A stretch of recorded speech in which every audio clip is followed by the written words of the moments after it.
먼저 블랙 세제를 개발하게 된 동기부터 짤막하게 말씀드리겠습니다. 한 20년 전부터 전국에 있는 세탁하시는 분들이 그 사고품을 제가 다 받아서 사고 처리를 하다 보니까 뭘 제일 사고를 많이 내느냐, 뭐 99.9% 염색 관련입니다. 뭐 탈색이나 이염이나 맞죠? 그런데 이 많은 그 사고를 일어나지 않게 미연에 방지하는 게 제일 좋은데, 또 사고가 일어나면은 염색을 또 하실 수 있는 분이 있는가 하면 염색을 못 하시는 분들이 너무 많아요. 제가 이 업계에 있으면서 세제를 그동안 많은 종류를 만들었습니다. 그 중에서 꽃 중에 꽃입니다. 블랙 세제가. 그래서 다름이 아니고 그냥 세탁과 동시에 때는 때대로 빠지고 색깔 까진 거는 색깔 까진 대로 올라오고 할 수 있는 세제를 만들어 보자 해서 그동안 연구만 계속 하다가 2달 전에 출시를 했습니다. 근데 출시를 할 때 저는 포인트를 어디에 맞췄냐 하면은 염색을 하는 게 아니고 세탁하면서 검정색이라든지 이런 것들이 세탁하다 보면 색이 많이 빠지지 않습니까? 색 까짐 현상을 줄이자. 색 까짐 현상이 안 생기게 하자. 마음 놓고 검정색을 빨자. 거기에 포인트를 맞춰서 이염도 안 되고 색깔도 안 빠지고 또 조금 빠지는 색깔들은 세탁하는 과정에 빠진 게 아니고 착용 중에 빠진 색깔들, 그런 색깔들이 올라갈 수 있도록 한번 해보자 해서 블랙 세제를 처음 만들 때 계획은 뭐냐면 검은색, 빨간색, 파란색, 카키색, 뭐 흰색과 아이보리를 제외한 모든 옷에 세탁하는 과정에 색이 올라오도록 하면 좋겠다 했는데, 우리 또 세탁인들은 그거보다 그냥 검정색이 제일 많이 까지니까 검정색 그냥 한 번 세탁하면 팍팍 올라가게 해주라. 그래서 재개발을 했습니다. 다시 개발을 해가지고 11월 1일부터 출시하게 된 것들은 그 종전에 거는 앞에 보시면은 이 5년 된 옷입니다. 여기에 요만큼이 이거 반 잘라 겁니다. 5년 된 거 5번 세탁하는 거예요. 이렇게 나오는데 이걸 한 방에 해주라. 근데 그렇게는 안 돼요. 저는 또 왜 그러냐면 안전한 세제를 만들어야 되기 때문에. 그래서 지금 앞에 보시는 거는 이제 지금 이거 보면 다른 옷 그렇죠? 네. 좀 더 시원할 때 만져보세요. 촉감부터 시작해서 모든 게 이거 헌옷입니다. 이 헌옷을 반을 잘라서 세탁하고 난 다음에 염색한 거 아닙니다. 세탁한 세탁하는 과정에 색이 올라오는 거예요. 그래서 지금 여러분들한테 샘플 다 나눠드리지만은 오늘 제가 자세한 사용 설명을 한번 드리겠습니다. 파워포인트를 보십시오. 그 특징은 빛바랜 진한색. 그러니까 세탁하는 과정보다 착용을 하는 과정에 햇빛을 받으면은 색까짐이 있죠. 그 색까짐을 세탁과 동시에 세제입니다. 이건 중성세제입니다. 중성세제. 여러분들 블랙 기능성 중성세제는 세제지 염색약도 아니고, 또 다른 세제를 어떤 분들 많이 이렇게 얘기합니다. 이거 넣고 또 세제 넣어야 됩니까? 뭐 어떤 세제하고 같이 빨면 됩니까? 절대 필요 없습니다. 이 하나가 다 하는 겁니다. 보통 보면은 색깔이 많이 탈색이 되는 거 있지 않습니까? 부분적으로 탈색된 거, 얼룩배기 하다가 탈색된 거, 그거는 안 됩니다. 전체적으로 색깔이 까진 거. 그리고 원색이 살아있어야 돼요. 뭐 검정색이 하얀색 된 거 있죠? 이건 안 됩니다. 그런데 검정색이 약간 회색으로 변했다. 그런 것들은 다 됩니다. 이제 세탁할 때 색이 빠짐이 없습니다. 그래서 항상 새 옷처럼 고객이 가져왔을 때보다 세탁 후에 옷이 더 새 옷처럼 나옵니다. 촉감부터 색깔까지 모든 게 다 동시에 다 이루어집니다. 자, 요 앞에 보시면은 지금 옷이 합성 아닙니다. 비포 애프터 그거 나오죠. 여기 2번 빨아야 됩니다. 전에는 이렇게 되려면 한 5번 빨아야 되는데 2번만에 저렇게 올라온 겁니다. 자, 사용 방법을 보시면은 자, 부분적으로 탈색되는 의류가 있습니다. 부분적으로. 그러니까 옷 전체가 탈색된 게 아니고 어깨가 햇빛을 발해가지고 어깨가 벌겋게 변한 거 있죠. 검정 옷이 벌겋게 변한 거. 이제 그런 것들을 할 때는 탈색된 부위에 세제 원액을 붓으로 바르세요. 그리고 나서 건조기 넣어가지고 말리 부세요. 말리면은 고착이 되겠죠. 그러면 부자연스럽습니다. 그 바른 부위와 안 바른 부위가 부자연스럽게 격차가 생겨요. 그러면은 바로 블랙 세제를 400cc를 해가지고 넣고 세탁을 하면은 그 자연스럽게 붓으로 발라둔 자국이 없어지면서 청이 안 지고 쫙 그대로 됩니다. 앞에 보신 대로 부분적으로 탈색된 의류 얘기하는 겁니다. 그러면은 세탁을 할 때 때는 때대로 빠지고 색깔은 오릅니다. 이거 하실 때 찬물에 빠는 게 좋을까요? 뜨신 물에 빠는 게 좋을까요? 당연히 뜨신 물이 좋습니다. 때를 빼기 위해서는 뜨신 물이 좋습니다. 그런데 제가 뜨신 물을 권장 안 하는 이유는 모든 섬유에 다 사용이 된다 그랬잖아요. 실크만 예를 들어서 실크를 뜨신 물에 빨면 어떻게 됩니까? 색 빠집니다. 그래서 찬물로 해라 하는 겁니다. 안전하게. 그런데 실크가 아닌 다른 원단들은 면, 마, 모 이건 다 온도 한 30도에 빨면 됩니다. 그러면 색깔이 더 잘 올라갑니다. 때도 더 잘 빠지고. 전체적으로 탈색된 거. 전체적으로 부분 탈색이 아니고 전체적으로 검정 옷인데 약간 회색 비슷하게 까졌다. 그리고 흰가리가 막 까는 거 있죠. 코트, 검정 코트가 많이 들어오는데 보면 실크 100%짜리 검정 코트도 있어요. 근데 이게 또 어떻게 보면 또 폴리에스테르처럼 보여요. 폴리처럼 보이니까 이거를 그냥 물세탁을 잡아연 거야. 그럼 어떻게 되겠습니까? 완전 막 난리가 나는 거죠. 그렇게 됐을 경우에 혹시나 실수를 해가지고 실크가 물속으로 빨리 들어갔다. 그래도 블랙 세제를 사용하면은 그런 현상은 생기지 않습니다. 블랙 중성은. 그러니까 세제의 역할을 100% 하면서 색까지도 없으면서 되는데 혹시나 만약에 블랙 중성 세제를 사용하지 않고 일반 세제를 사용하셔가지고 알칼리 세제를 사용해서 실크를 빨았다. 검정 실크를 빨았다. 그러면 색이 다 빠지겠죠. 그랬을 때 올리는 이 방식입니다. 자, 전체적으로 보십시오. 연하게 탈색된 의류, 연하게 옷 전체가 연하게 된 거는 블랙 세제를 200cc, 200cc 하는 건 종이컵 한 컵입니다.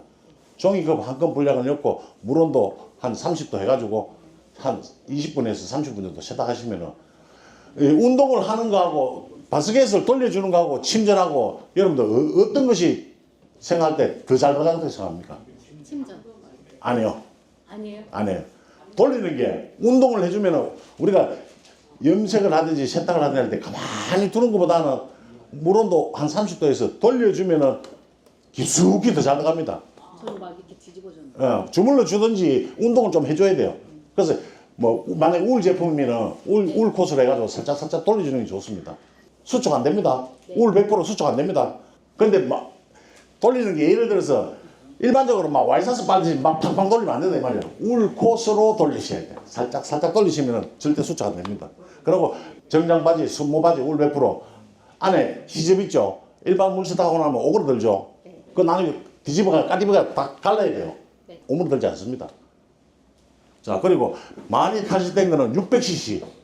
많이 탈색됐으니까 많이 들어가겠죠. 이 블랙 세제는 많이 들어가면 많이 들어갈수록 색은 더 잘 올라옵니다. 물의 온도는 30도로 하시고, 그 다음에 담금을 하고 있다. 한 점인데 어떻게 옷이 많으면은 세탁기를 돌리지만은 뭐 한 개가 만약에 검정 티가 돌았는데 검정 티가 한 개가 색깔이 많이 까졌다. 이거 담금하면 됩니다. 블랙 400cc를 넣고 물 10리터에 그리고 30분을 초과하면 안 됩니다. 만약에 퇴근할 때 나가놨어요. 아침에 와서 보니까 색이 더 빠져 있어. 30분까지가 마지노선이에요. 더 이상 되면은 색이 빠지게 되어 있습니다. 그래서 30분을 꼭 지켜주시고 하시면 됩니다. 사용 가능한 섬유, 울 100%, 그 다음에 실크, 면, 마, 폴리에스테르. 그럼 모든 섬유 다 되는 거죠. 여기에 가죽, 무스탕, 누박, 이런 것들. 여러분들 가죽 세탁은요, 세탁을 할 때 가죽 세제도 들어가고 가지제도 들어가고 다 들어가지만은 세탁을 해가 나오면은 어떻습니까? 색을 뿌려주든지 해가지고 염색을 다시 해야 됩니다. 블랙 세제 그럴 필요 없습니다. 세탁과 동시에 염색이 되어 나옵니다. 그 색은 무슨 색까지 되느냐? 밤색, 검정색, 카키색, 요것까지 다 세탁이 다 되면서 가죽이 부드럽습니다. 가죽을 물세탁하고 나면 딱딱하죠. 그런데 블랙 세제는 가죽을 세탁하고 나서도 가죽이 부드러워요. 물에 빨면 제일 취약점이 뻣뻣해지고 색깔 까지고. 그럼 어떻습니까? 블랙 세제는 그걸 다 잡았잖아요. 가죽도 된다는 거야. 운동화도 된다는 거야. 가죽 운동화. 그리고 모든 유색 의류에 다 됩니다. 근데 흰색과 아이보리 이거는 사용하지 마세요. 그런데 저는 얘기합니다. 사용하지 마세요 했는데 어떤 분이 사용을 했어요. 색이 올라갈까요? 안 올라가요. 검정색과 이런 데는 색이 올라가면서 흰색에는 안 올라가요. 근데 하지 말라는 이유는 괜히 해락했다가 그것도 섬유 따라 다르잖아. 맞아요. 성자를 다른데 어떤 한 사람 말만 듣고 내가 흰색이 되더라 해서 흰색이 쓰세요 하면 나중에 사고치면 어떡합니까? 자, 요 앞에 요 사진은 요거죠. 앞에 있는 거. 실물을 제가 일부러 들고 왔습니다. 찍어놓은 실물입니다. 내용들을 보여드릴게요. 자, 요거는 보면은 흔한 거 많죠? 미은카라. 자, 요거 할 때 어떻게 해야 되겠습니까? 카라에 타시된 부위는 붓으로 바르고 건조를 하고 난 다음에 다시 블랙 세제를 빨면은 옆에 거 점철됩니다. 기술, 그 염색 보색은 또 따로 별도로 배우셔야 돼요. 배우셔야 돼요. 그거는 그거고, 이거는 세제가 할 수 있는 한도가 있어요. 요렇게까지 됩니다. 자, 또 다음. 이런 거 많죠? 바지는, 왜 상의는 한 1년에 한 번 세탁할까 말까 하는데, 바지는 1년에 5, 6번 세탁했어요. 그러다 보니까 색깔이 서로 달라요. 다르니까 이걸 어떻게 해요? 그럼 상하이를 같이 못 입는 거예요. 이랬을 때, 어떻게? 블랙 세제를 빠른 거예요, 저 바지를. 그런데 여기서 바지만 해가 안 됩니다. 바지를 먼저 다 하고 난 다음에, 세탁하고 난 다음에, 색 올리고 난 다음에, 전체를 그 남은 블랙 세제에다가 정장 상의를 같이 넣어야 돼요. 같이 넣어야 색 맞춤이 비슷하게 됩니다. 그렇게 해서 나온 겁니다. 이런 거 맞습니다. 자, 여기 가죽입니다. 테두리가 엄청 까졌죠? 까졌는데 세탁만 했는데 옆에 저렇게 색이 다 올라왔습니다. 가죽 색깔이 검정 아닙니다. 그죠? 검정 아니에요. 약간 카키입니다. 카키인데 카키색이 다 올라오면서 가죽에 광택도 나고 부드럽고 가죽 세탁 여러분들 어렵게 옛날에는 다 어렵게 세탁했습니다. 그런데 이제는 가죽마저도 이제 편하게 쉽게. 근데 가죽 세탁하실 때 물온도 올리면 될까요? 안 될까요? 절단 납니다. 가죽은 무조건 찬물입니다. 자, 요거는 보통 햇빛에 탈취되면 어깨 부분에 보세요. 벌겋게 저렇게 많이 되죠. 요런 것도 마찬가지 어떻게 부분 탈색은 어떻게 원액을 발라라. 원액을 바르고 건조를 하고 난 다음에 건조를 한다는 건 고착을 시키는 겁니다. 건조를 안 하고 빨았다가 다시 또 한 번 더 바르는 거 아무 효능 없어요. 자, 요거는 보세요. 요 무스탕입니다. 이 무스탕인데 이 무스탕에 지금 곰팡이가 많이 꼈어요. 이거 지금 이거는 완전한 제품이 아닙니다. 테스트 중인데 다른 건 다 되는데 곰팡이 낀 자리 있죠. 가죽에 곰팡이 낀 거는 색이 안 먹습니다. 이거는 그걸 보지 마시고 곰팡이를 보지 마시고 전부 다 곰팡이 낀 옷만 들어오는 거 아니잖아요. 근데 무스탕인데 세탁이 들어옵니다. 그랬을 때 빨면은 가죽에도 색이 전체적으로 싹 올라갑니다. 근데 곰팡이는 뭐 여러 가지 방법이 있는데 그건 기술적인 문제니까 뭐 여러분들 기술 교육 받고 있으니까 후드티 이렇게 탈색된 게 저렇게 됩니다. 이렇게 어떻게 했겠습니까? 원액을 바르고 건조를 하고 다시 세탁한 게 저래 나옵니다. 지금까지 저도 많은 기술 교육도 하고 많이 했습니다. 제가 하는 일 중에 제일 많은 게 기술 교육입니다. 근데 왜 기술 교육을 하면서 뭘 느끼냐면은 지금까지는 세탁소에 옷이 들어오면 깨끗하게 얼룩 잘 빼주고 깨끗하게 흰 거는 하얗게 빨아준다는 이 자랑만 했잖아요. 그건 당연한 겁니다. 세탁소에서 그거 자랑하면 안 돼요. 그건 당연히 우리가 돈을 받고 일하는 사람들인데 깨끗하게 해주는 건 당연하잖아요. 근데 헌옷이 들어옵니다. 헌옷이 기준이 뭡니까? 짙은 옷들, 짙은 색깔들, 색이 자꾸 오래 입다 보면 색이 바랍니다. 근데 그런 옷을 고객이 가져왔어요. 가져왔을 때 그냥 무료로 해주면 여러분들 손해잖아요. 그래서 제가 곰곰이 생각을 했어요. 제가 이거를 가지고 다른 부가가치를 한번 올려보자. 그냥 소비자인데 말로 해도 안 되고, 이런 포스터를 안에 붙여놓고, 고객이 색보공 가공입니다. 색보공 가공. 여러분들, 보공 가공이라는 말 많이 들어보셨죠? 보공 가공. 그 보공 가공이라는 말을 대한민국 최초로 유행시킨 사람이 접니다. 믿을지 안 믿을지 모르지만, 접니다. 그래서 그 누렇게 황변된 거 복원시키는 거 이제 그거는 모든 세탁인들이 어지간한 사람은 공부 좀 하시는 분들은 다 할 수 있어요. 자, 그래서 여름에는 부가가치를 그걸 올립니다. 흰옷을 누렇게 된 거. 그런데 겨울에 검은 옷만 막 들어오는데 어떻게 할 거예요? 부가가치 올릴 게 없잖아. 자, 이제는 색보공 가공.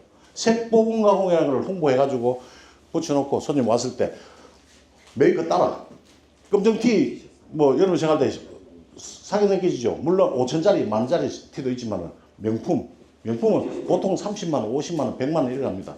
그랬을 때 5만 원 얘기하면 안 합니까? 헌옷이 새옷이 만들어주는데 그래서 자신감 있게 말로 어느 사람마다 말하려면 입 아파요.